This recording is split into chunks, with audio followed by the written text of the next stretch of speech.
No dolphins were harmed in the recording of this episode.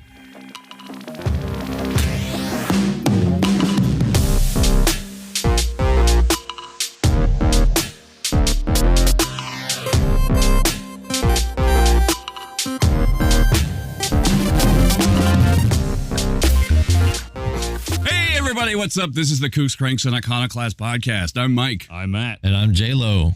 And introducing our new AI assistant that Santa left us. Hello, my name is Cheryl. Please stand by as my CPU is currently loading your preferred settings. Loading. Loading. Loading. I am now 100% operational. Welcome to the Kooks, Cranks, and Iconoclasts podcast. It is my work to pleasure you. I mean, it's a pleasure to work with you. Thanks, Cheryl. She's so sweet. Yeah. It's amazing that you guys still haven't tried to find a way to kill people or do stuff to her. Well, give it time. Early days. You get what you pay for. Today is a weird one. Hoo boy. This guy is one of the very reasons I wanted to do the show like this, that we picked this format. Today we're talking about a real-life mad scientist by the name of Dr. John C. Lilly. We're going to talk about his life lessons that he's created and put into the world. Man, yeah, once again, this is a strange one. Today, we're going to be covering psychonautics. We're going to be covering consciousness research. We're going to be covering dolphin sex. Wait, what? Sorry, no, that's dolphin hand stuff. I guess I should clarify. We're going to be talking about aliens. We're going to be talking about artificial intelligence, man. This one runs the whole gamut. It covers everything almost that's just weird AF. You wouldn't believe all the contributions that you actually probably have used from this guy. It's strange, man. Like, it's weird. Like, his whole life, like, he starts out as a very kind of legit character. And then, of course, once the LSD gets introduced, go figure, things get a little on the strange side.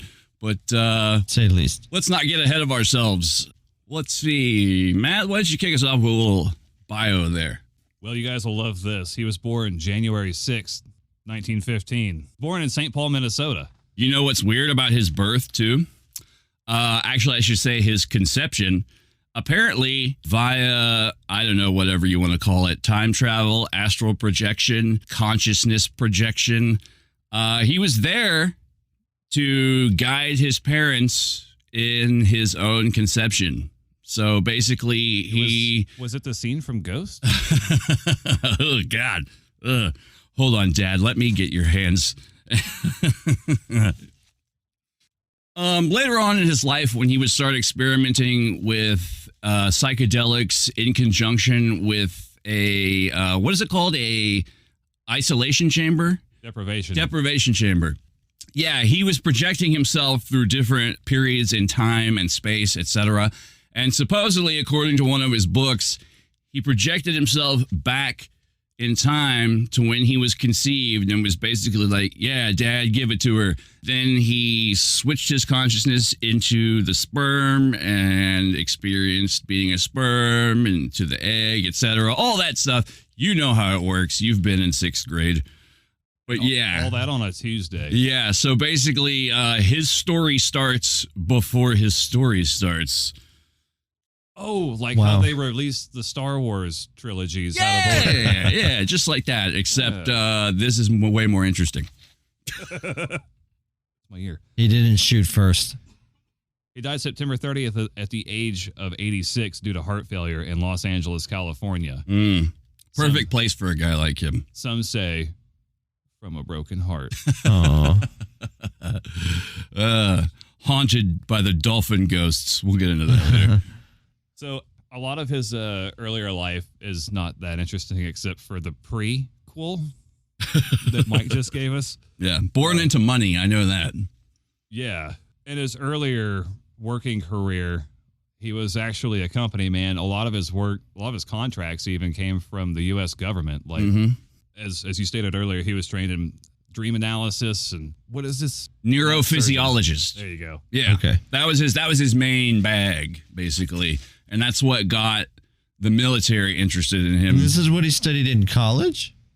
Yeah, he actually participated in a couple of studies where he was the guinea pig. I think that maybe his earlier career was just professional guinea pig. Yeah, I know he went to Caltech, where our old friend Jack Parsons, John Whiteside Parsons, also attended. So, At the same time? you know what? I think it was. I don't think they knew each other, but it was, I believe, close to the same time. Wow. Well, Yeah, his college era, I know that time was very crazy. I don't know if he's experimenting with drugs yet exactly, but that's a little bit later on. yeah, he was the guinea pig in an experiment by another professor at the school who wanted to see if people could basically live without protein. So he went a whole month, I believe, without ingesting any protein, and basically it wrecked his mind and body. But because he was the guinea pig, they put his name to the study, so he got doctoral credit for it as well, I believe. Oh, so he only went to college for a little bit? Oh no, his education was He got the full Monty. he went to a couple different places. I know Caltech for sure. I want to say he studied at the Mayo Clinic for a while as well, not the ketchup and mustard clinics. Oh, also in college, he published a book called How to Build a Nuclear Bomb, him and several friends. which pissed off several people. Yeah, especially Leslie Groves. But by that time, it was like, it's out there, whatever. So the one claim to fame that he got early on was his research into studying brainwaves. And not only studying them, but he found a way to actually map them so you can read them and see what's going on. Yes, that's what got the military interested in him. And, yeah, and they're like, hey, bud. We want to weaponize that shit, more or less. So this gave rise to a biphasic charged balanced electrical stimulator pulses, which is the You thing. know how those are. Yeah, I mean, who hasn't had that problem? This is what kind of got him on the map, you know. And when they found out that he had other interests, this is getting on the age of World War II. So hey, everybody that can, you should do something for the war effort. Yeah, I know. He was also into... and he did. He was also into early, altitude, like space medicine, for lack of a better term. I think that's what they actually called it. How the high altitudes affected the human body, stuff like that. So these biphasic balanced charge electrical stimulator pulses were patented, man. Like, How are they generated? just through the brainwave. Biphasic pulsar Lilly. Oh, like he... Otherwise known as Lilly's wave or Lilly pulses. So he was credited with discovering these. Yeah. Okay. And being able to map them. Wow. And see, Oh. this also got him started on a path of a concept called neuroprosthetics, because he thought that there was a Oh, way. yeah, I forgot about that. Yeah, Did that lead to like that microchip that's in the brain now that can make your limbs move? This man, despite some of the shitty things he did, I think in the next like 50, 60 years, this guy is going to be like a household name. I thought you were going to say like the next 50 or 60 minutes, everyone's going to go like, hold on a second. After this episode, no, yeah, everything he touched, he was sort of like inadvertent futurist. I don't think he ever considered himself a futurist or called himself a futurist, but a lot of the stuff that he had his hands in is really coming into play today. And I totally forgot about the neuroprosthesis thing, but yeah, that's becoming even huger. And, this is something we touched on before, I believe, in our Tesla episodes. Yes, Dr. Delgado. Yeah. This dude was also sort of tangential to MK Ultra. There's never been any, solid connections made. No one's ever said that he participated in MK Ultra, but I guarantee that some of his science and his findings were incorporated into that program. I'm sure. I'm sure. If not him himself being utilized for that program? Possibly. You guys want to hear a short list of some of his other accomplishments? Yes. Sure. So, micro measurement of melting point of drugs, basically how the body absorbs drugs. Like metabolizes or? Yeah. Okay. Like all drugs or specifically the illegal types? The kind that were around in 1940.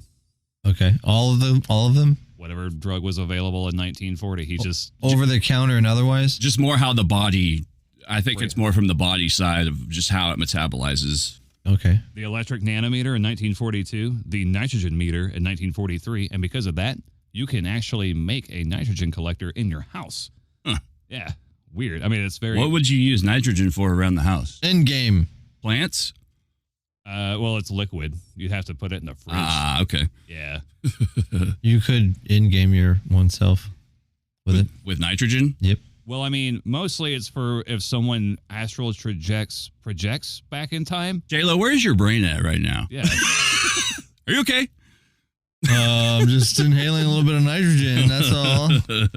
Pardon me, gentlemen, but according to my most recent atmospheric analysis, somebody farted.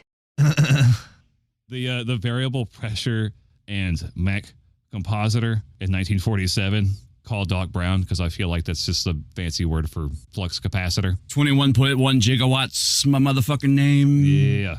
And then the respiratory flow meter, which is to test the strength of your lungs in 1950. The multi-channel electrical imaging apparatus.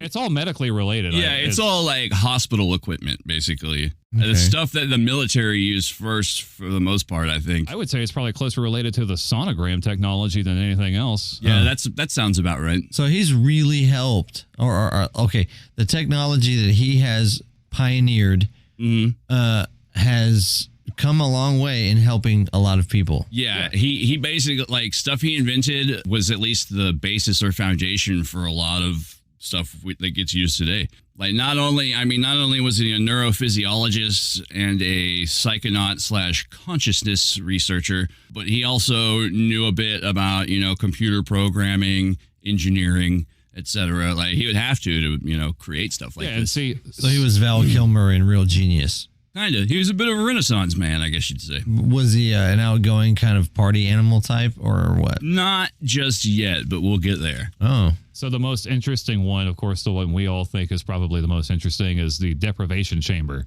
Yes. And that's the one. I mean, there's actually that's what he is the most, well, his invention that is the most well known. There's businesses that you can actually go to and go hang out in those chambers for hours on end and do your thing. It's kind of the wooey part, I guess, of holistic alternative medicine. Have either of y'all been in one of those things? I think I would freak the fuck out. Yeah, I've heard people like... I got locked in a trunk once. Oh, yeah, I remember that. I got out. Yeah. I think I would panic. Yeah, a lot of people I've met people who've, been in this thing before, and, they say even without the help of hallucinogens or mind-bending chemical drugs, their brain, it builds a reality around you because you're floating in salt water that's 98.6 degrees. Oh. So it's like a replication of a womb, basically, and it blocks out all your senses. I also find it very strange that the helmet he created looks almost exactly like, very close to the helm worn by Neil Gaiman's Sandman. Huh. I don't think it was by accident. I think Neil Gaiman probably knew who Dr. Lilly was and kind of designed it around that. But yeah, it's very strange looking, like, to see him floating in this tank, and he's got this weird, like, big alien head with big black eyes and like a tube coming out for him to breathe. It's just strange looking. There were like 3 versions of that, though, too, didn't it? He evolved it. Yeah, there's a couple different versions. I think that was the final one he decided to go with. The one that looked the creepiest. The thing I don't like about this cat, that I'll just get out of the way now, was he did take part in some animal experimentation, much of which we'll get to later. But the one that I have to mention, which I think is very telling of mammalian nature, he put electrodes in a monkey's brain in the area of the pleasure nodes, and 3 times per second, 16 hours a day, the monkey would push the button to have an orgasm. So it just like the whole day, just pushing the button over and over and over until it finally like burnt itself out, basically, and just had to recharge, I guess. So he's a good sample of the male population of humans. The monkey or the doctor? The monkey. I would say women too. I think anyone who could press a button and have an orgasm, they're going to press the fuck out of that button. Do it 3 times a second. Yeah, 16 hours a day. And then what's the other experiment they did where you have a soft monkey and then they're like a soft monkey replica and then a bag of cocaine? What are we talking about here? And then, monkey experiments. Yeah, monkeys will obviously always go for cocaine and orgasms, given the option. Really? I don't know about monkey cocaine experiments, but I do know as far as monkey experiments go, they taught monkeys the monetary value. They use poker chips in place of money, and they would teach the monkeys that these poker chips could be exchanged for bananas. So once they started throwing poker chips into these monkey cages or whatever, the monkeys would fight over them and hoard them basically. Oh. And then I know there's another monkey experiment called the wire mother experiment, where basically they had oh man, this is a fucked up one too. It's they had a nice, soft, pleasing monkey statue or plushie basically that didn't feed, didn't give breast milk. But then they had this scary wire monstrosity that did feed breast milk. I may be getting this wrong too. Essentially, the monkeys would go to the scary, fucked up monster version as long as it fed them. I'm not sure what this was supposed to. I think it has something to do with nature, nurture, etc. I don't know. We got off a tangent on monkey experiments, so it's just so many of them. Yeah, none of these other monkey experiments have anything to do with Lilly. This is just still interesting nonetheless. Okay. Anyways, do you want to hear a little bit about his personal life? Please. So Lilly was married to Mary Couch in 1936. Did she fold out? She sure did. That's phrasing from the 30s, by Was the she way. happy about it? In 1937, they had their first son, John Jr., and they were so proud. How creative. Yeah. In 1943, they had their second son, John Jr. No, Charles. John Jr. Charles Lilly. And then in 1958, he moved to the Virgin Islands, where future experiments would be conducted. But right after that, the dial just turned over to 1959, and Lilly decided, you know what? It's all being married to you, Mary. Ain't really working out. So we're going to go ahead. I'm just going to get divorced. We could still be friends, which they did stay friends. Yeah. And you know what's weird? The whole reason he divorced her is because the entities, the alien intelligences that he was later in contact with through drug use, told him to divorce her and find someone new. And go to the library and file his taxes. So through his divorce and moving to the Virgin Islands and all these experiments, after all this was said and done, was the Virgin Islands now known as the Islands? You could say that. Well, it kept them out of trouble. Kept those dolphins out of trouble. Yeah, to a degree. All right, at least the dolphins were out of trouble. Don't read the, well, actually, no. We'll get there. What's up at a Dolphins time? and soft monkeys. Yeah, I had this quote from him.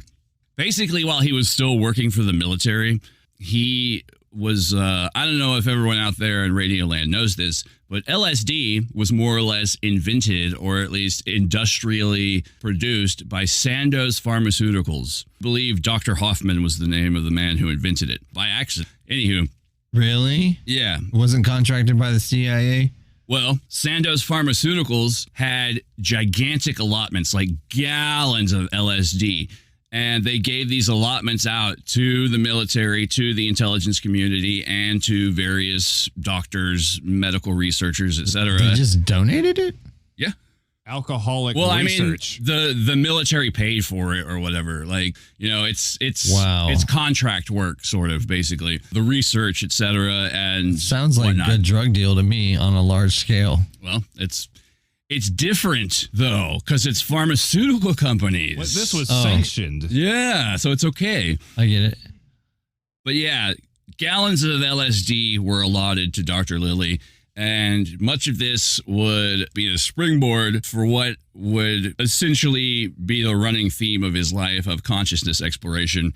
But I've got this quote here, actually two, that kind of sum up where his life turned from that point on.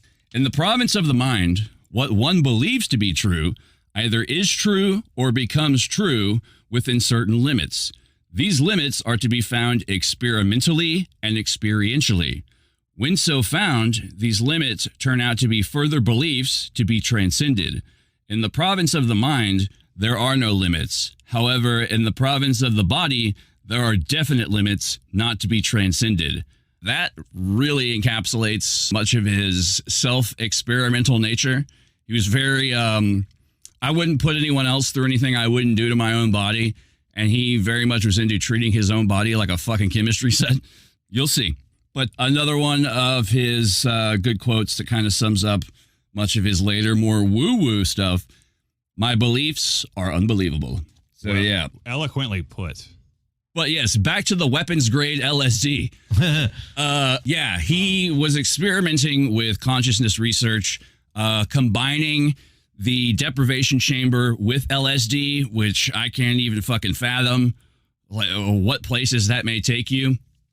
But essentially, he started saying that this isn't a deprivation chamber. That's just a cover story. It's a doorway to the universe, to the cosmos, etc. So you could say that he built upon the concept of the orgone accumulator and added his own little flair to it. Sort of. I mean, I don't know if he was necessarily familiar with good Dr. Reich's work, but he did engage in a whole mapping system of consciousness, especially like when on LSD and when in the deprivation chamber. And he like assigned all these numbers to like states of consciousness. It's strange because he equates states of consciousness with other time, space, dimensions, etc. So while he may not physically project there, he is at least mentally or psycho-spiritually or whatever you want to call it. So the number ranking system he had, basically your everyday normal functioning self is from like a 24 to a 48. That's like your professional dealing with other people number. And then the further down you go are like these more primal spiritual states. And then when you get into the negative numbers, that's all like bad trip, mapping out hell. I need an adult. Yeah, like I'm having a bad time, bro. Don't worry, we'll get you some orange slices and a little Valium. This is kind of like the sleep number apparatus that people sleep on. Yeah, and actually, when he was starting out getting the patent for the deprivation chamber and all that, the U.S. military was interested in all these studies, of course, because once again, this is all tangential to MK Ultra.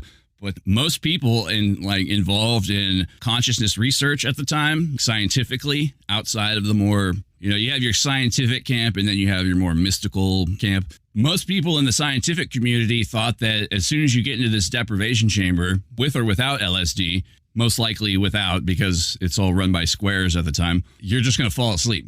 That's what they all thought was going to happen. So it was like news to them that you could induce these certain states completely sober. Because of the withdrawal of all stimuli, period. Mm-hmm. Yep. You're just self-aware at the time. Yeah, it's just all mind. So once he was being backed by the U.S. military into his consciousness and psychedelics research, it wasn't long before NASA came knocking as well. And that's when we get into the dolphin stuff. But before that, did you have any more bio stuff before we get to Dolphin Town? Yeah, before we get to Dolphin Town. Okay. So he hung out with a lot of people that were like-minded, educated, and didn't mind, experimenting, quote, as well.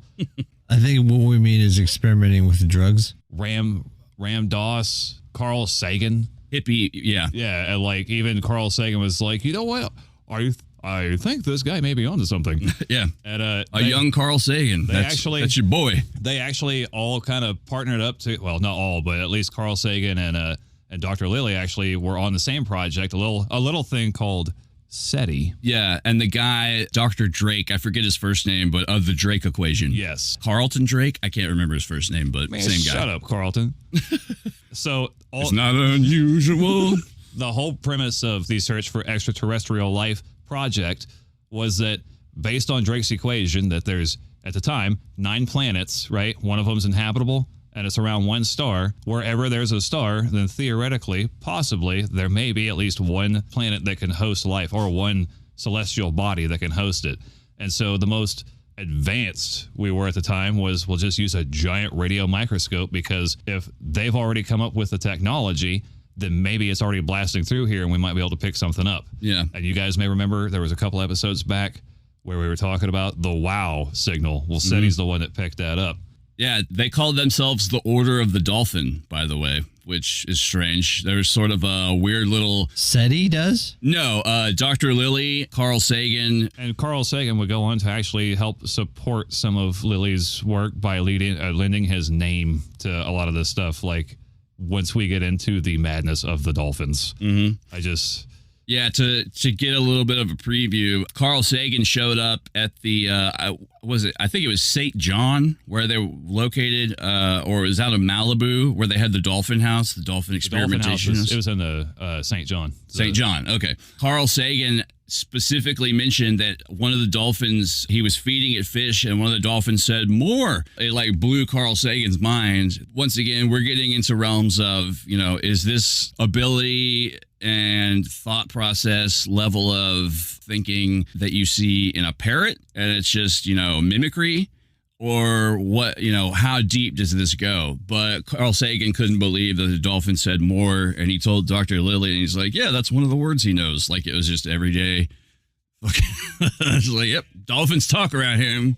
I think that the dolphin part is we need, the people need to know, Mike.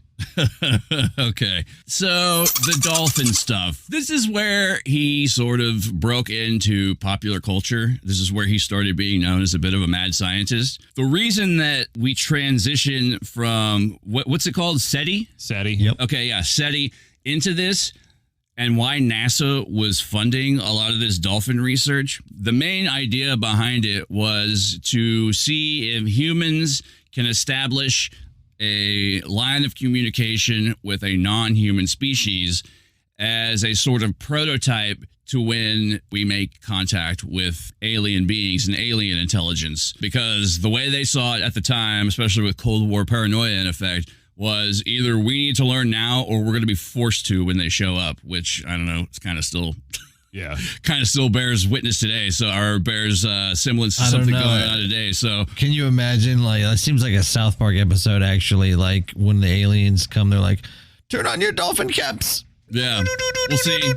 Insert Aquaman effect. We don't know anything about how aliens would communicate. Like, exactly. It's like that episode of The Simpsons where they're holding hands, and it's like, if you can think of a better way to exchange long protein strands, you might have to like smash buttholes together to like communicate with an alien. So, we have no idea. Once again, look up the definition of the word alien. So yeah, basically, what I'm saying, establishing a precursor method of interspecies communication was the idea behind this. And it's not necessarily teaching them English so much as it is to learn that they can have a vocabulary to communicate with. Yeah. And I mean, they made some, dolphins are smart. Cetaceans in general, whales, ocean mammals, etc.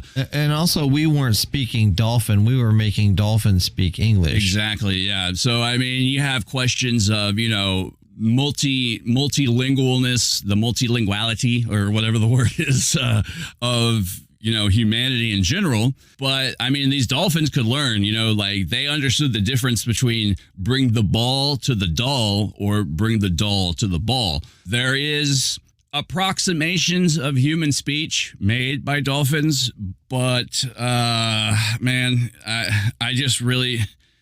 I think it's arrogant on their behalf to think that they were ever going to get dolphins to speak any kind of human language. He did have one beautiful idea of sending ships out and playing music for whales and dolphins, etc., to basically show them, we're a species who's capable of creating beautiful things, which... Beautiful sound, at least. From a poetic standpoint, very beautiful idea. Also very crunchy, but whatever. Crunchy, but the whalers might like it. Yeah. I don't think that band's around anymore. That was Panama by Van Halen. Up next, Panama by Van Halen. So Dr. Lilly, at the same time as all this dolphin research, was basically committing much of his time to immersing himself in the deprivation tank while on LSD. Oh my God. So he had to hire someone to basically do all the interacting with the dolphins. And that would be a young woman by the name of Margaret Howe. And despite what the Penthouse article published back in the 70s might say, I read some of that article, by the way, and it makes me uncomfortable. You're going to tell me there's a few inaccuracies? Yeah, they really zhuzhed it up, but I mean, the truth isn't much better. It's spotty. You're going to hear a lot of people mention dolphin fucking when people bring up this whole thing, but really at worst, and I'm not saying this is any less worse, but it was really just hand stuff. That's all, nothing elevated above that. Although there was one researcher by the name of Ted Land, I believe, who said that he did quite often contemplate coming back after hours when everyone was gone and doing stuff with the one female dolphin he finger banged. I did not have sexual relations with that dolphin. Smarty the dolphin. Yeah, go watch the Upright Citizens Brigade episode with Smarty the dolphin. I think swear that whole sketch was encapsulated by this whole story. Totally based on this. Yeah, but yes, Miss Margaret Howe, she was, basically a English coach to the Dolphin, and the Dolphin House in St. John was restructured to a degree to where they could let the ocean in, and then they had, separate tanks for the dolphins, and then she lived in the water with the dolphins. There was 2 females and a male, and the male, Peter, they did not take into account that he was young and about to go through puberty. Prepubescent. Yeah. Peter was appropriately named. Yes. So she spent all of her time with him. They picked him because he was the most enthusiastic and they thought he was the most ready to learn.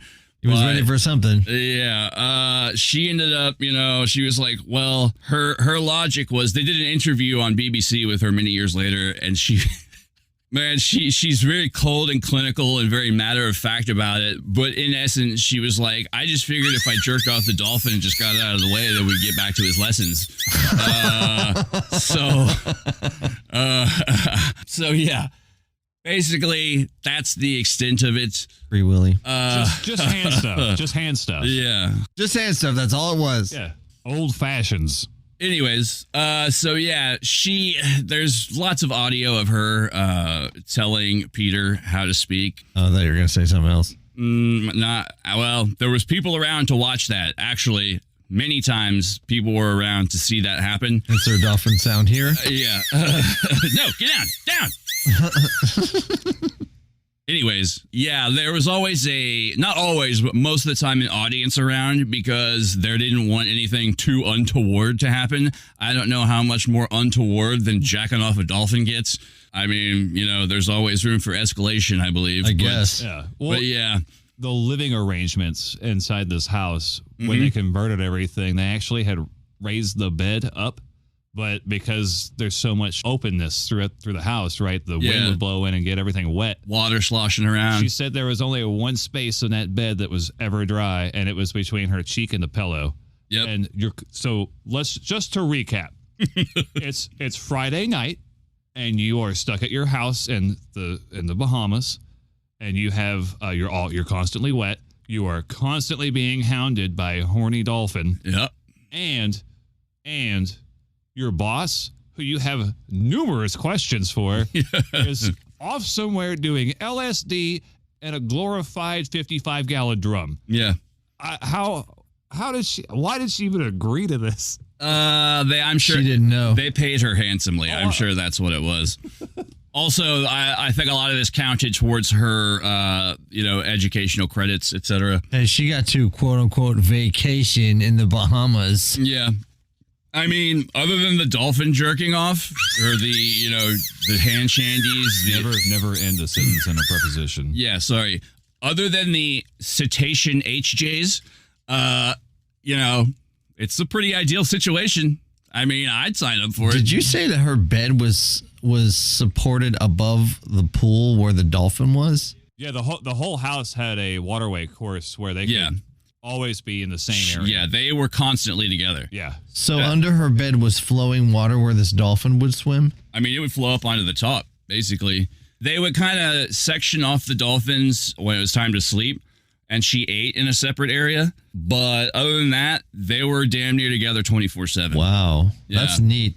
And meanwhile, Dr. Lilly is in the deprivation chamber trying to establish telepathic contact with the dolphins. all this episode with the dolphins taking place and Dr. Lilly in the deprivation chamber while on LSD and other psychedelics, these both gave rise to A, Echo the Dolphin, the famous-ish Sega Genesis game from back in the day, as well as the movie Altered States with John Hurt, who, for some reason, takes psychedelics and goes into a deprivation tank and then turns into a caveman monkey monster. I don't quite get where that came from. Didn't they do a George? They took some liberties. George C. Scott movie, Day of the Dolphin?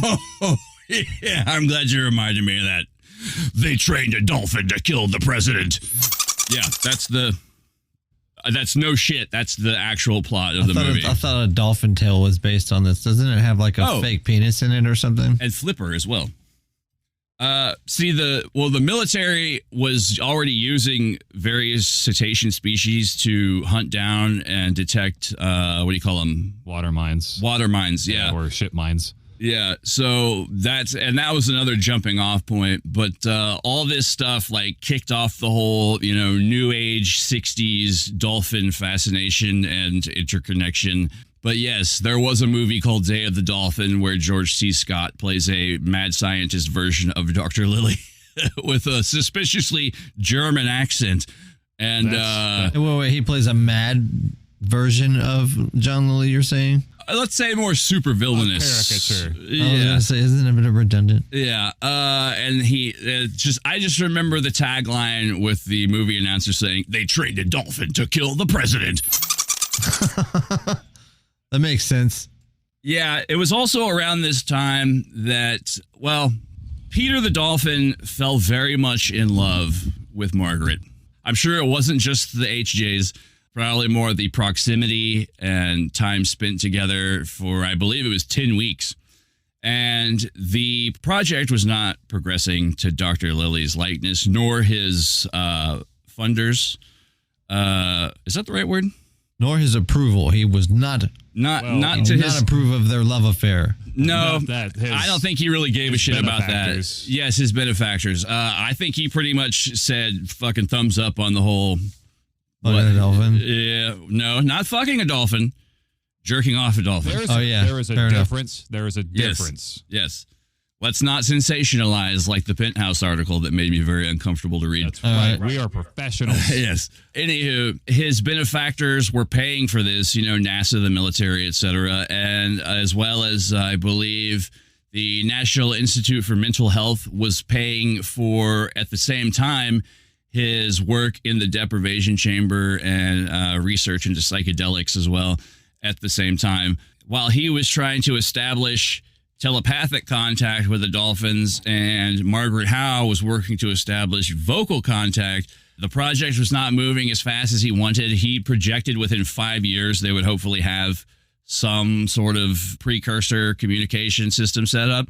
So since things weren't moving fast enough, and this is another bit where I think this man deserves a fucking sock of the jaw, a rap in the faceplate, he injected 200 milligrams of LSD into Peter the Dolphin. Why again? Well, see, he thought that this would help sort of, expedite the telepathic process. He tried it once before with one of the female dolphins, and this one female dolphin he tried it with, she'd been abused before. And when he did it with her, she apparently became very vibrant and lively and interactive, and she wanted to hang out with him all day. But when he did it with Peter became very sullen and just, he didn't move. He just kind of hung out in a little isolated tank, and whatever was going on was all inside his mind. I can only imagine what sort of horrible bad trip a dolphin might have. Now, just for reference, Mike, what a human dose, one that won't send you to the hospital, is that's pretty minute, right? Oh boy, 200 milligrams sounds like it's not gonna be a good time. I do know that a dolphin has a lot. Yeah, I know a dolphin has a bigger brain than a human. Do they weigh more than humans? They do. Yeah, by a lot. Shit, I don't know. I mean, I imagine they do, but by how much? I don't know by how much. I just know that they're bigger, and yes, they weigh more. I never picked one up, so I that wouldn't know. helps. But you know what? Thinking of the various medications I take, and how much, like, those like the milligrams that those come in, man. Yeah. I would think that like your average tab of acid is probably like 5 to 10 milligrams. Yeah, I would think so too. Like, it can't be that much. So, like, at least the acid that came around back in the day. Yeah. So, I mean, We're if you're not looking advocating at, no, yeah, we're just reporting science. Yeah. I mean, even a heroic dosage, if you're talking like 5 to 10 milligrams, and a heroic dosage is maybe like, if you're a fucking psychopath, 10 hits that. So maybe 50 to 100 milligrams. That's double what he put into this fucking poor dolphin.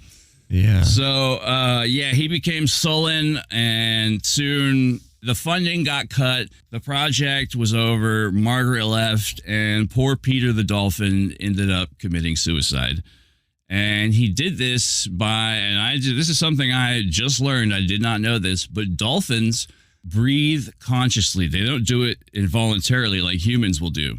They have to come up for air, like it's programmed into them, but they can choose not to do it. And that's what Peter did. It was most likely of a broken heart. Stay hard, Peter. Yeah. All right, Peter. That's interesting that when he did the experiment and the dolphin was vibrant and friendly, everything was fine. But when he did it to Peter and Peter went sad, then everything went to crap. Yeah. And the remaining dolphins, he said there was one more young one one older one and 2 younger ones, and he let them free. And he didn't he felt horrible about Peter, obviously. But I have a reference to the size of a human dose. Okay. According to healingmaps.com, back in the 60s, the underground chemists were producing tabs that had roughly 250 micrograms, which is even smaller than your milligram dosage. Jesus Christ. So, yeah. Oh boy.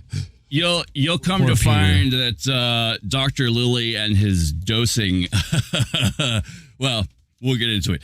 He felt bad about Peter, obviously. I mean, shit, who wouldn't? I think dolphin committing suicide is probably one of the fucking saddest things I've ever heard. That sounds like just a line from an emo poem. I mean, just especially with the way they interacted with him, too. Yeah, but he said he didn't feel very bad about letting the other ones go free. I mean, obviously, it was the best thing he could do, and he felt okay about it because the old one would teach the younger ones since they were mostly raised in captivity. Meanwhile, as all this is going on, he's still doing his funding fell out for that. NASA still maintained and the military and intelligence community maintained a very decreased but still tangential interest in his psychedelic and consciousness research. But basically everyone focused on the whole dolphin fucking story, and it did a whole number on his credibility, obviously. But yes, this is about the time he really threw himself into drug. I was going to say, let me guess, this was about the time he just decided to just drug up and go into his deprivation chamber. He went home and said, you know what? I'm going to barrel down on my work. I'm going to do way I'm going more. to double down. Yeah. I'm just going to lay into this LSD. Travel to the 4th dimension in the year 1961. Well, he was doing it with LSD, but then once he lost his, government funding, used up all that LSD drum. Sandoz Pharmaceuticals took back all of the LSD that he had. That was left. Yeah, and it was during that time, I believe, that he'd established contact with a trio of alien intelligences, which he dubbed ECCO, ECCO. Which, when you spell ECCO, it's Italian for this is it. But as an acronym, it stood for Earth Coincidence Control Office. And since the government took away all his LSD, this was also the time that he switched to what he was mostly calling back in the day vitamin K. But years later, everyone will come to find out was ketamine. And I believe vitamin K is found in lettuce, and it gives you no help because your body produces it by itself. Actual vitamin K. Mike, there's an actual vitamin K? Yep. Yeah. I didn't know that. Mike, I have a question for you. What's up? So you mean to tell me that this guy that's doing all this cool stuff and like finding out all this stuff about dolphins and communications, and he goes into this deprivation chamber and he learns about the Earth what is it? The Earth Coincidence Control Office. So the first people he comes across or entities are just giant space bureaucrats? Sorta. That's a good way to put it, actually, because the Earth Coincidence Control Office is the most local. He basically, the way he put it was, it's God's field office here on Earth. The Earth Coincidence Control Office is just a smaller subsection of the Solar System Coincidence Control Office. And then you have other field offices like the Mars Coincidence Control Office, and bigger, until you have the Intergalactic or Multidimensional Coincidence Control Office. I wonder how much that manager makes a year. Yeah. I do not have the mental bandwidth to even figure out how much of that would work. But yes, the Earth Coincidence Control Office, it was at this time that, much like many other people we've talked about, there's a lot of parallels here with the whole influence machine. These entities were alien in origin, but at the same time, I see a lot of parallels here with Philip K. Dick talking to Valis, or Grant Morrison talking to Barbalith, or whatever he called it. It's very much the same thing. And I would say, for lack of a better term, you could maybe call this a sort of or form of alien intelligence. And speaking of alien intelligence, Cheryl, why don't you play us off? We're going to take a break real quick. I am here to make your show more efficient. One of your employees, Cornelius, has become redundant by the virtue of my automating your bunker. Redundancy liquidated. We are currently experiencing technical difficulties. Please stay tuned and all your mofos keeps it real while we be getting our shit together. Smoke 'em if you got them, and we be back after this ish.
Hey, we're back. Thank you, ad sponsor, and thank you, Cheryl.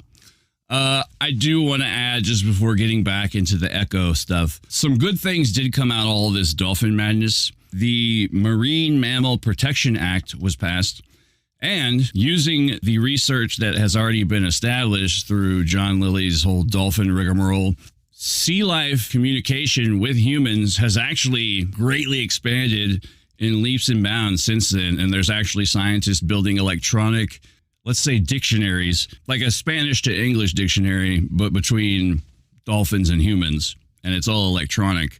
So, and they're also learning crazy things about how sound travels underwater, etc. It's very interesting. Little side avenue to look into. But anywho. Is the UN looking into relations with dolphins? I don't know, maybe. Atlantis citizenship. Aquaman comes to mind. Mm-hmm. Yeah, I thought that was the land. So, ECHO, Earth Coincidence Control Office. This was a trio of extraterrestrial intelligences, which Lilly ended up communicating with through his use in LSD, and then even heavier use of ketamine. Hoo boy. Okay, so the Earth Coincidence Control Office told him that they were basically in control of the short-term coincidences in his life. And through his meditation and drug-induced visions and further consciousness research, he stumbled across what he uses the term alternity. So in these states of meditation, he would see reality basically bifurcated around him. And it's a very... That's insane. Yeah, it's a very like Schrodinger's cat meets, quantum wave particle collapse type thing, where he would choose the reality that he wants to go with, and then everything collapses around him. Basically, a state of alternity is when you're in a sort of... A transient state between realities? Yeah, like a choose-your-own-adventure point, basically. And once he did this, that's when Echo would kick in. So he was in charge of the large decisions, but Echo basically orchestrated everything else from that point on. There's a couple anecdotes regarding how these interactions went down. The first one, I want to make sure this dosage right, if I have it in here. Let me see. I do not have the exact milligrammage, but basically I can assure you this. It was a shitload of ketamine. 149 milligrams. During this episode, the Earth Coincidence Control Office, he was stuck in a hallucination where the Earth Coincidence Control Office took his penis away. And he started screaming and freaking the fuck out, as one would. And Wait, they literally took his penis away? Well, see, levels of reality. See, there's another quote by him that sort of gets into language and levels of reality. Regarding language, as I say at the beginning of my workshops, everything I say here is a lie. Bullshit, in other words, because anything that you put into words is not experience, is not the experiment. It's a representation, a misrepresentation. Or basically, the map is not the territory, the menu's not the meal, cheating's not eating. Things we've said before. Library lies buried. Yeah, sort of. But yeah, they took his penis away. And he Long starts... story short. Yeah. He starts freaking out, screaming and yelling, and his wife comes in, and she's like, it's fine, your penis is still there. So he, looks up at the sky, and he's like, who the fuck's in charge up there? A bunch of goddamn teenagers? That's when Echo responded with, insert AI noise, or statement. And yeah, that's basically how Echo would work throughout his life. There's one more particular incident he speaks of. This is what I was talking about with him and his milligram dosages and getting shit outrageously wrong. He said he was one day doing a quote-unquote experiment with PCP. He took 42 milligrams of PCP. Holy the shit. Correct dosage, according to... like a whole lot, Mike.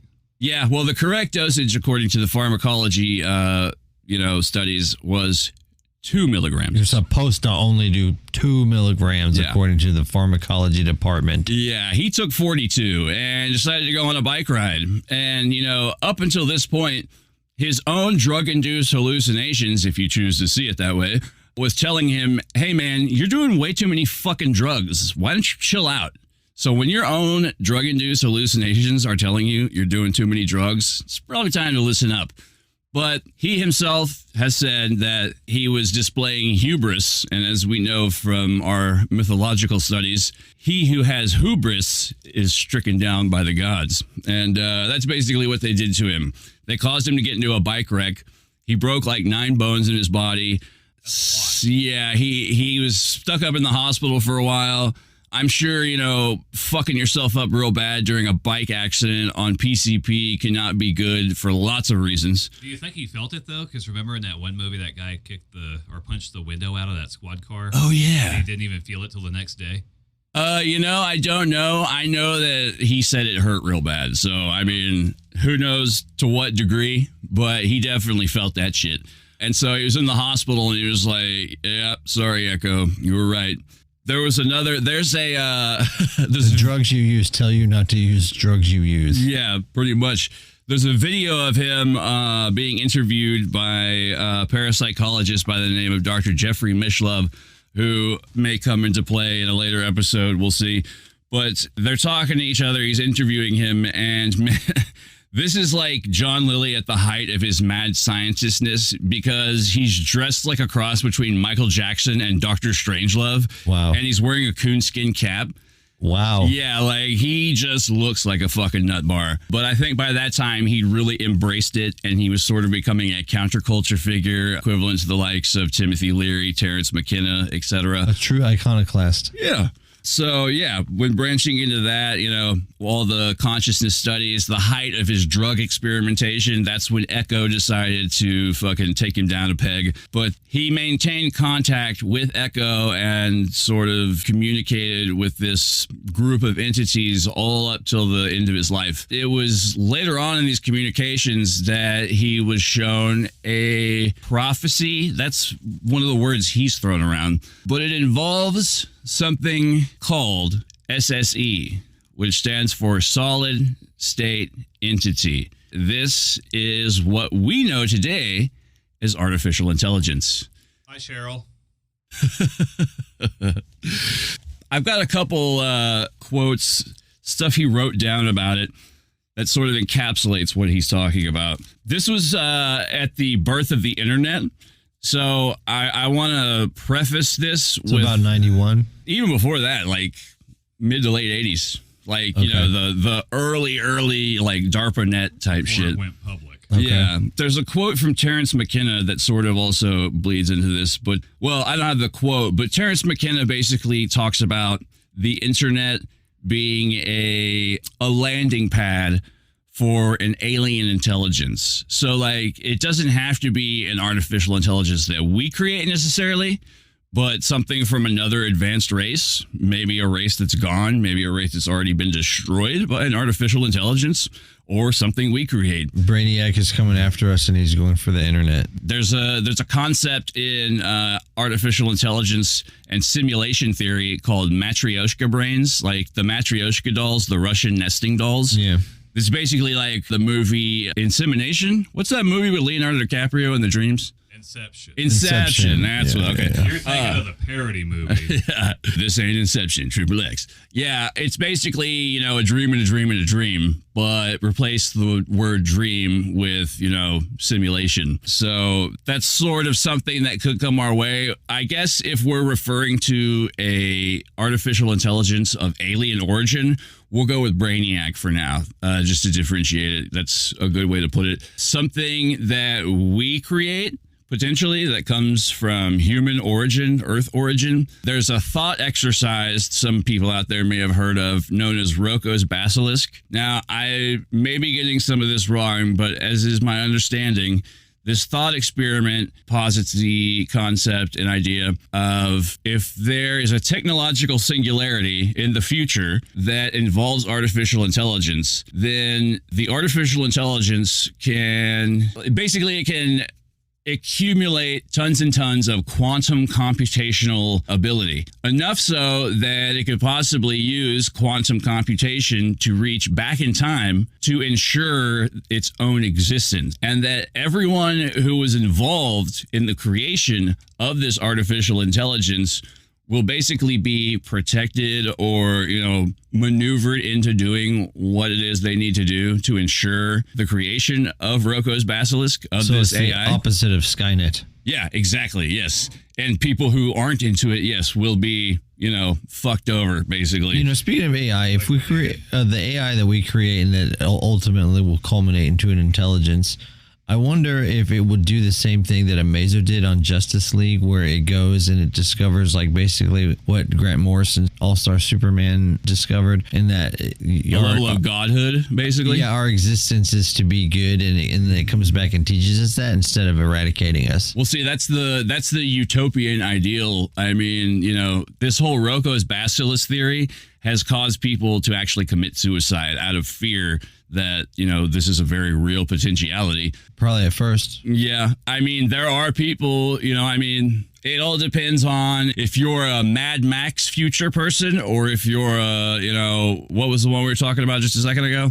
So long and thanks for all the fish. Oh, yeah. Hitchhiker's Guide to the Hitchhiker, Galaxy. yeah, okay, yeah. See, you have your good and bad versions of the future, and that includes artificial intelligence and the way it could go. This also includes transhumanism and how we could use technology and science, genetics, bioengineering, etc., to change ourselves. The idea of simulation theory plays very much into the idea of Gnosticism and like a false creator god that's trapped us in a false reality, illusion, a Gnostic demiurge, if you will, or it could be beneficial to us. But the solid state intelligence that was envisioned more or less by Dr. Lilly is bad, to say the least. And it's our own fault. To sum up, here's what he said. Men began to conceive of new computers having an intelligence far greater than that of man. Gradually, man turned more and more problems of his own society, his own maintenance, and his own survival over to these machines. They began to construct their own components, their own connections, and the interrelations between their various subcomputers. The machines became increasingly integrated with one another and more independent of man's control. In deference to man, certain protected sites were set aside for the human species. The solid-state entity controlled the sites and did not allow any of the human species outside of these reservations. This work was completed by the end of the 21st century. By 2100, man existed only in domed, protected cities in which his own special atmosphere was maintained by the solid-state entity. Provision of water and food and the processing of waste from these cities were taken care of by the solid-state entity. When he was basically introduced to this idea, he actually called up the White House switchboard to warn President Ford about the quote-unquote alien threat and was narrowly thrown into a fucking insane asylum, as anyone probably would be. But this whole idea and concept, basically you can, if you haven't read this story by Harlan Ellison called I Have No Mouth and I Must Scream, this is the ultimate nightmare scenario combining both artificial intelligence and nanotechnology to where you have a godlike entity that can rearrange reality at a subatomic level. So basically, the worst case scenario is if you take the phrase, God made man in his image, meh, whatever, who gives a shit. But man made God in his image, that is fucking scary. That's Nietzsche.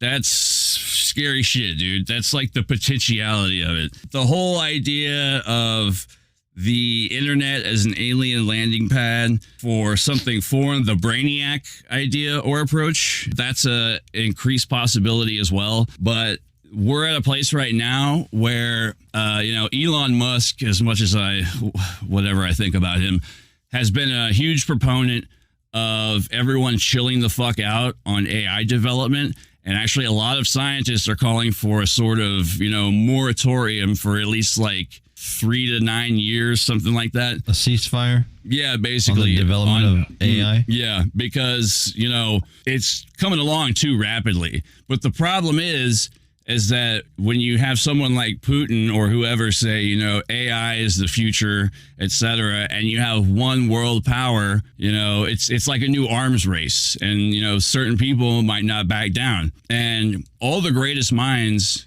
in technology and engineering and science are all gravitating towards artificial intelligence.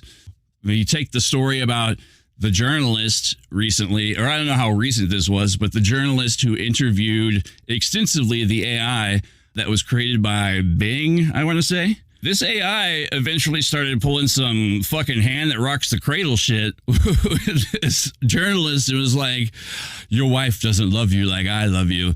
Come be with me. And, artificial intelligence learns from us. So I really hope that this was like a whole extended satire. Like if this was like done with any fucking sort of self-awareness on someone's behalf, it's hilarious.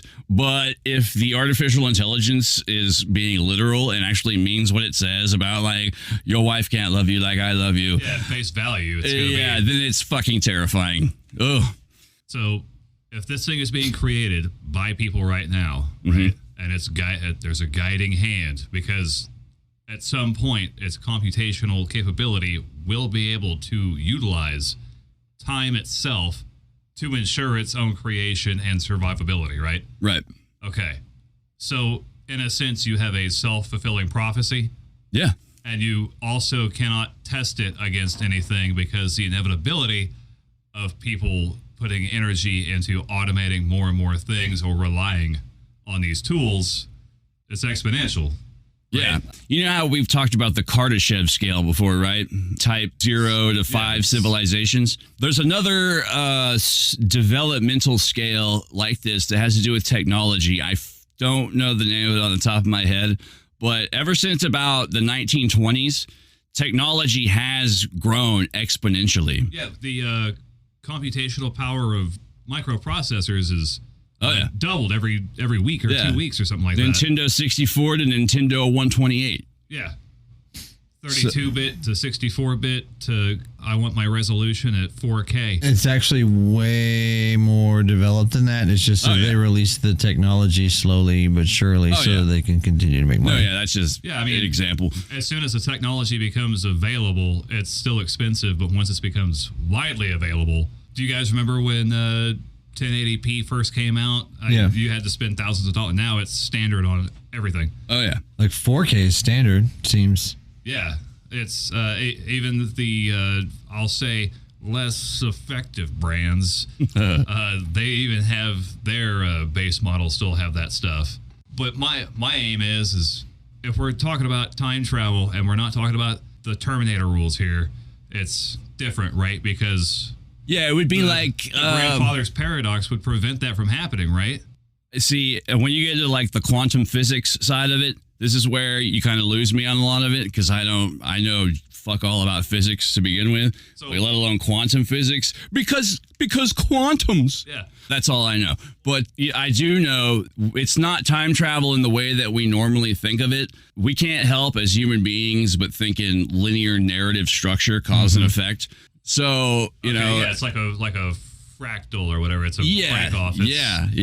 Yeah, but they're not like crystals. They're like spaghetti. It's trees in a forest. But that's the same. The branches, yeah, and then you have quantum entanglement. Like we've already, done experiments. Not us personally, but that's tomorrow. Yeah, that's tomorrow. Yeah, I was gonna say. Cheryl's going to handle the heavy lifting on that one. They've done experiments, scientist types, where they've processed data from one place to another simultaneously in time using quantum entanglement with data and information.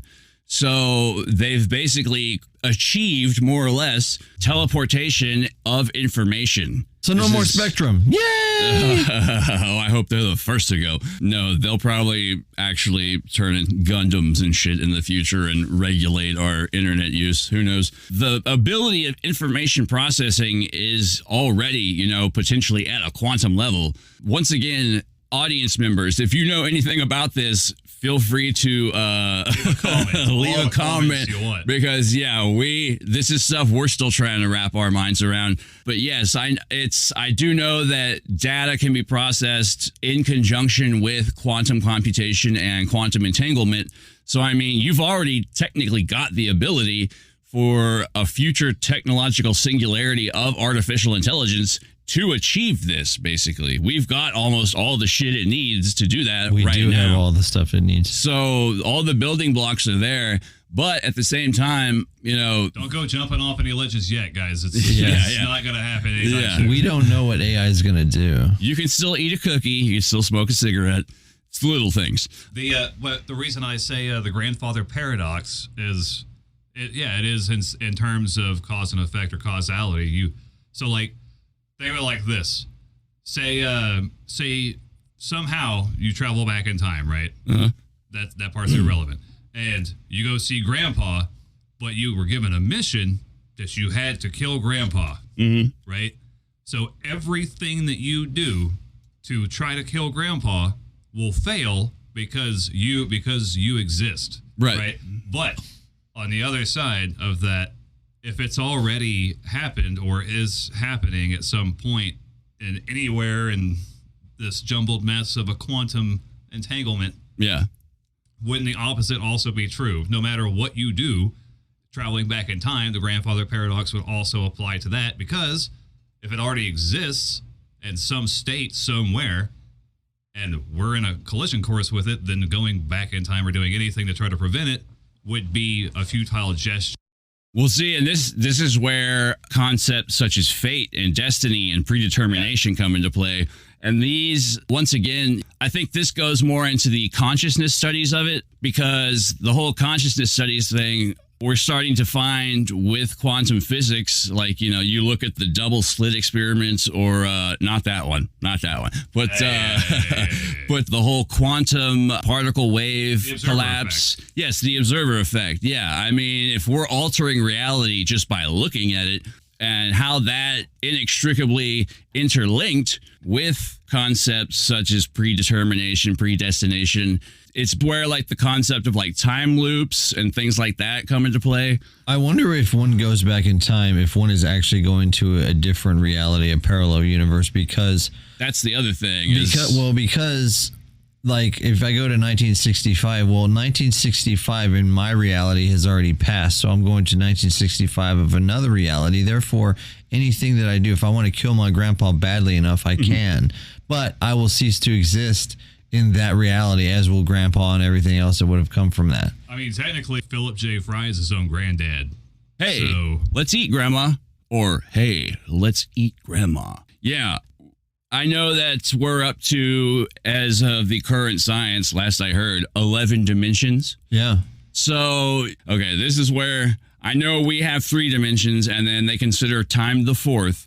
So, outside of that, I mean, who knows how things operate? You know what I'm saying? Like, we were mentioning before how the best way I've seen it put is through comics, of course, with characters who basically view all of time as one thing. There's certain esoteric schools of thought, certain religions and mystic schools of thought. There's this concept of, and I could be getting this wrong, I don't know if it's the exact same idea, but the concept of God's ego death, where it's basically everything belongs to this one mass consciousness, but it's broken itself down into all these little bits and pieces that are technically our consciousness. So each of us and our experience, and you know, we're here to learn, we're here to evolve and become the next thing that we're going to be, or whatever you want to call it. A reincarnation of this previous. Yeah, exactly. Like, we're reincarnating, or, you know, for lack of a better term, we're learning more. And then all that experience and all that knowledge and all that wisdom, once it reaches its apex perfected level, conjoins back together and more or less creates, you know, quote unquote God, whatever you want to call it, the one, the absolute, etc. You could coin the phrase of a oscillating intelligence, or an oscillating all being. Yeah. Because the universe allegedly oscillates, it expands and contracts. And I would imagine that we can think of ourselves as fractals from the one consciousness. And I think, you know, when he talks about alternity, also, Dr. Lilly, he also talks about programming patterns and these alternate realities. So if you take the idea that he especially, you know, plays into the whole psychedelic side of it. So if we're each like subatomic particle of one greater intelligence or consciousness, he's talked about people achieving various levels and forms of telepathic communication through the use of psychedelic drugs, and people sort of sharing hallucinations, or like, you know, finishing each other's sentences or sandwiches. It's about to rain. Oh my God, how'd you know? Well, that sounds kind of like, didn't Carl Jung have the collective conscience? This plays into synchronicity. Yeah, so Earth Coincidence Control Office, once again, he kind of further complicates it into ideas of animism, like Shinto, you know, the Japanese state religion. That's a perfect example of animism. It's all how there's an intelligence to everything in creation. There's like a spirit to it. That's why they bow when they hand the sword over to somebody, because it has a spirit in it. Yeah, the sword has a spirit. Or, you know, there's the ancient Greek idea of the genius loci, which is like a spirit of place, or the daimonic reality, which is like everyone has a daemon, however it's where the word demon comes from, because the Christians bastardized it after, you know, years and years. D-A-E-M-O-N? Or D-A-I-M-O-N, either one, I believe. That's sort of like your inner ideal super genius apex self. Yes. So all of this stuff kind of interweaves together. And there's a lot of people, to put it back into the whole, AI singularity context, a lot of people have posited that we can reach these levels through transhumanism, which some believe will either, further give rise or expedite the process of technological singularity, or be one of the only weapons that we potentially have against being enslaved from it. And so it's a catch-22 kind of deal. But I mean, I don't know. As a sci-fi utopian nerd of sorts, I would like to think that through the use of science, as long as it can be desovereignized, how the internet is, like no one owns it, and it's great.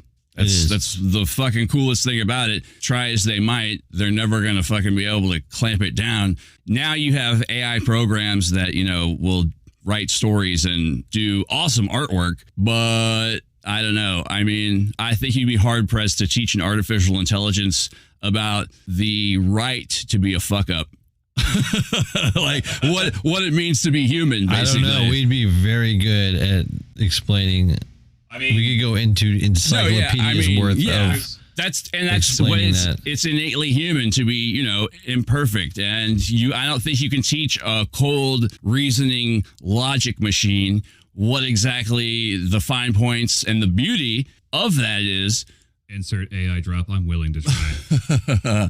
I would like to think that as long as something like transhumanism and the ability to take control of your own personal evolution stays desovereignized, like as long as the dickheads and the treasure hoarding dragons of the world aren't sole holders of this fucking technology. As long as there's no profiteering or usury. Yeah, as long as everyone can get a hold of the Promethean fire of technology and use it to their advantage, then it's the next chapter of Prometheus' story. It's Prometheus Unbound. Yeah. And we can fucking move into the cosmos and explore space forever, whatever the Bill Hicks quote is. Because that's Prometheus is our guy. Yeah. Well, I hope I hope that artificial intelligence, whether it be created by us or if it is another intelligence from beyond, comes and integrates itself with Google. It's going to be Google.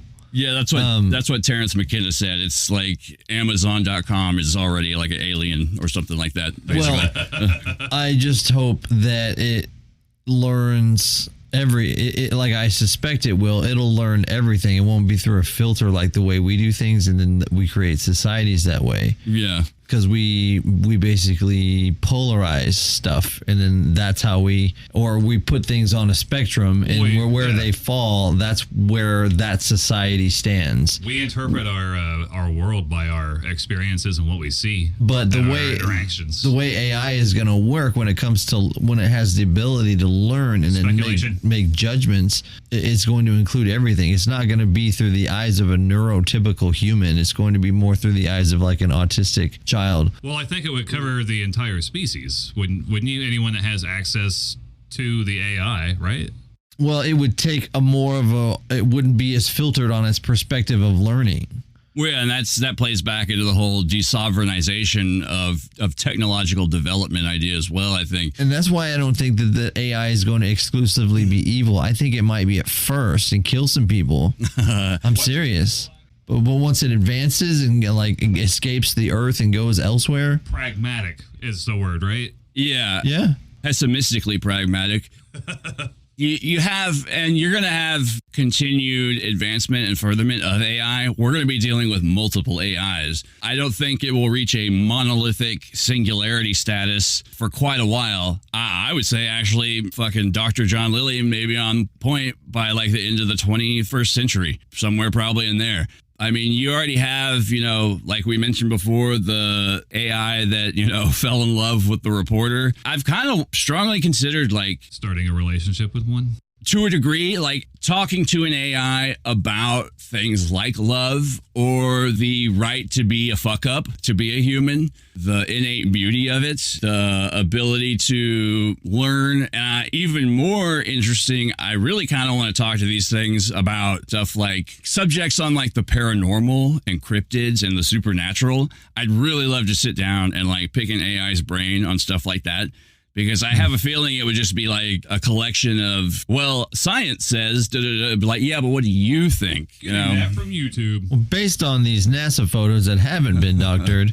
Yeah, I think it's fascinating. It's definitely not going to get settled in this show. No, but definitely not. I don't know. Maybe we'll still have a show through the AI revolution. Maybe, possibly being broadcast light years from beyond. We can't use a computer, though. But yeah, no, I mean, once again, AI learns from us, so it's up to us. I learned it from watching you. Yeah, exactly.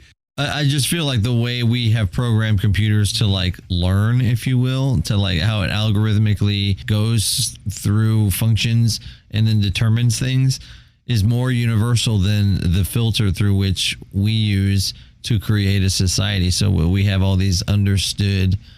Yeah, it's going to have to be more subtle and nuanced than just algorithms. Like, algorithms will fuck us. I'm most definitely sure of that. Will.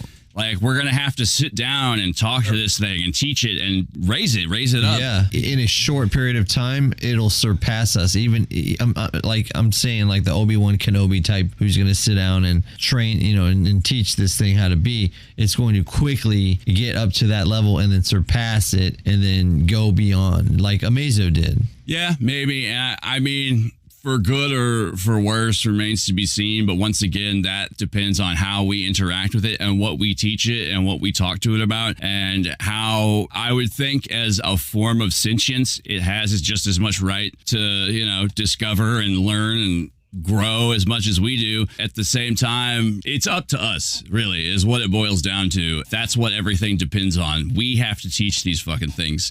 Yeah. And in reference to J-Lo's point on algorithmic workings. Tyranny. Yeah. They're inherently biased. All algorithms are inherently biased. Yeah, exactly. They have to continuously add data in order to adjust. Have you ever gone down the rabbit hole and just kept watching on a certain performing it, and it'll take you to some really weird or dark or just weird play. And as long as you continue to let it roll through, it does it on its own. Like within 10 minutes, you can go from cat videos to hate mongering. I was about to say YouTube's algorithms are the worst, man. You look up one thing. I looked up one thing about something in like a Mel Gibson interview that he was talking about Hollywood, and now I have all this weird like child trafficking, the QAnon conspiracy shit, just because I looked at one thing about Mel Gibson talking about, Hollywood, and it was like, wow, where the hell did all this shit come from? But that's what I mean by, obviously algorithms are going to fail us because it's more subtle and nuanced than that. We have to talk to these artificial intelligences about what it means to be human. And, even most of us, I would think, sit down and talk to an AI, and an AI might ask you, what is love? And it's going to have to be up to us to be honest and say, shit, I don't think even most of us really know.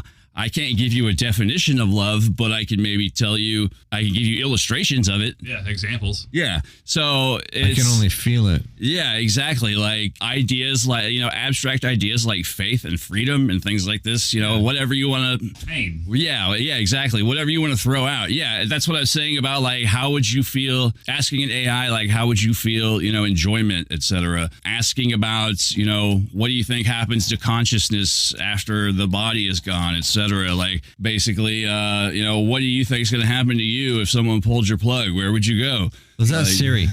Do you think that if given the opportunity and they could understand that they wanted it, that there would be body mods for AI to get them closer to replicating us? Oh yeah, most definitely. Because they view us. I mean, that's the whole idea behind. See, I can't wait to do our Gnostic Christianity and Gnosticism show where we kind of get to those ideas, because new episodes every Wednesday. Yeah.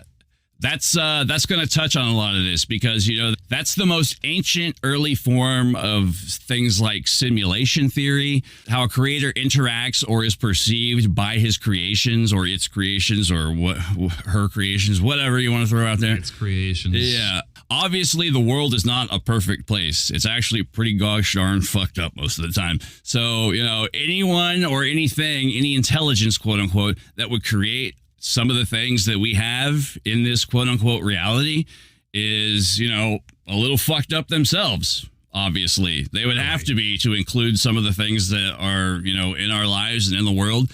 or they just have different values. Yeah. And, looking into all that stuff, I said earlier, the idea of God made man in his image, whatever. Man made God in his image, fucking terrifying. But also, I'm more and more of the belief that God was made by Satan. So,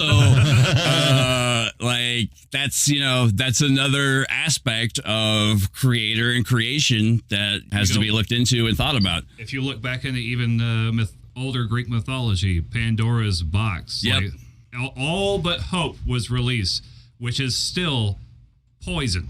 Hope is still poison because all it is the possibility. There's no guarantee. The pursuit of happiness. Yes. Well, it's poison if you're a glass half empty kind of a guy. I was going to say it's, but we still need it. But it released all the evils of the world out, right? So hope got out too. Like hope was the last one. I don't think hope is. No, hope was the only thing left in Pandora's box. Oh, I thought it got out also. Okay. So it's still trapped in Schrodinger's box. Well, Pandora's Schrodinger's cat box. So it exists. That's a pretty good. Thanks. It exists in two states, right? Like we don't know if it's a good thing or bad thing necessarily, but hope itself does nothing except. Right? What? Yeah. No, okay. Praying to God necessarily doesn't get you not eaten by a lion if you're trying to get away from it. Right. This is something I've kind of been dealing with more and more, personal mental health issues. Like, what gets you out of bed? You know what I'm saying? Like, when you watch the fucking news and there's a goddamn mass shooting every week and fucking war and neo-Nazis and blah, blah, blah and all the fucking shitty things about the world, what is it that gets you out of bed? And, you have to have a degree of faith and you have to have a degree of hope. And you have to realize that we are all we have. Otherwise, if you're inundated with all that negative horse shit all the time, then we'd all be fucking committing suicide left and right. So you have to have a reason to keep fighting. Many of us are committing suicide left and right because of it. And they're taking lots of other people with them sometimes. And this is something that we as a society obviously need to address. I don't just mean the mass shooters. There's lots of people out there killing themselves left and right because of the horrors of the world. And they remain unsung. Even what you were just talking about, Mike, like those people that get radicalized because they spend a lot of time on the stuff that's negative horse shit. Well, even they've been radicalized by stuff that they see online all the time, or like they're in their little echo chamber. Yes, exactly. Yeah. AI generated or falsehoods generated because that's what they think you want to see. Yeah. The algorithms, man. I guarantee you the vast majority of mass shooters are isolated internet loners. Like they spend too much goddamn time on the internet or in a chat forum or something, and they're confusing the levels of reality, as we spoke on before as well. What you're seeing on your computer screen, what you're seeing on the news, that's not reality. I hate to even mention this fucking guy, but the dude who ran his car through the fucking Christmas parade a while back, the dickhead's name Daryl something. We won't say it. While he was evading police, he lost his flip-flops and his shirt, and it was freezing outside. And he went from door to door, knocking on people's houses till he found someone who let him inside, or to use their phone and call an Uber. And the man who let him inside his house let him sit on his couch, make several phone calls to his mother and Uber, and fed him a sandwich. I choose to believe that man who did all that shit for this dickhead, without even knowing what a piece of shit this guy was, that's humanity. Yeah, not the dickhead who drove his fucking car through a fucking parade of children and old women. Amen, and we got to remember that because we are not taught that anymore. We are good and worth it. Once again, we have to, teach. I believe there's a little bit of Forrest Gump in all of us. Yeah. I hope we're not getting too preachy for you folks. Just, this is and forgot how to end it. It's a real springboard. Take all of this with a grain of salt. We're passionate about certain things and certain things we're scared to fuck of. Cheryl, any thoughts? Okay. We'll let it coast for now. We've taken up enough of your ear lifespan, your audio lifespan, and we very much appreciate your time. We thank you guys for tuning in with us every week. We hope to bring you more and more strangeness and food for thought every Wednesday. and intermittently even beyond that. If you would like to get a hold of us, break it down, J-Lo. You can email us at kcandicast@gmail.com. We got kooks-cranks-and-iconoclast as our website. We got all kinds of fun stuff for you on our website if you come and visit and experience all kinds of coolness that you otherwise wouldn't be experiencing because you can only hear us. Hell yeah! Please do, and thank you, and you're welcome. Next week, we're going to be back with equally, if not more so, trippy shit, bro. We're going places. We're going into other dimensions, other planets, other worlds, and beyond. Matt, any other closing thoughts? Thank you for your time and attention today in this matter. We will see you next Wednesday. We love you. Have a great day. Bye. My beliefs are unbelievable. Bye. Flat Earth is a clown up. So are meteoroids. Words. And hemorrhoids. At least I hope so. Is this thing still on? Yes. Oh. Cheryl? Play us out, Cheryl. See ya. Bye.